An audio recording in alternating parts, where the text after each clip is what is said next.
Many of us have hundreds of things on our minds at any moment, often struggling to keep track of everything we need to do. But fortunately, there's one important thing we don't have to worry about remembering: breathing. When you breathe, you transport oxygen to the body's cells to keep them working, and clear your system of the carbon dioxide that this work generates. Breathing, in other words, keeps the body alive. So how do we accomplish this crucial and complex task without even thinking about it? The answer lies in our body's respiratory system. Like any machinery, it consists of specialized components and requires a trigger to start functioning. Here, the components are the structures and tissues making up the lungs, as well as the various other respiratory organs connected to them.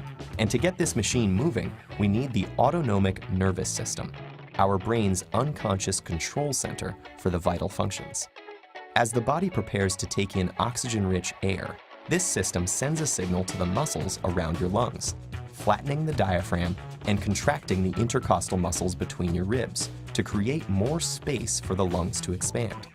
Air then whooshes into your nose and mouth, through your trachea and into the bronchi that split at the trachea's base, with one entering each lung. Like tree branches, these small tubes divide into thousands of tinier passages, called bronchioles. It's tempting to think of the lungs as huge balloons, but instead of being hollow, they're actually spongy inside, with the bronchioles running throughout the parenchyma tissue. At the end of each bronchiole is a little air sac called an alveolus, wrapped in capillaries full of red blood cells containing special proteins called hemoglobin. The air you've breathed in fills these sacs, causing the lungs to inflate. Here is where the vital exchange occurs. At this point, the capillaries are packed with carbon dioxide, and the air sacs are full of oxygen. But due to the basic process of diffusion, the molecules of each gas want to move to a place where there is a lower concentration of their kind. So as oxygen crosses over to the capillaries, the hemoglobin grabs it up, while the carbon dioxide is unloaded into the lungs. The oxygen-rich hemoglobin is then transported throughout the body via the bloodstream. But what do our lungs do with all that carbon dioxide?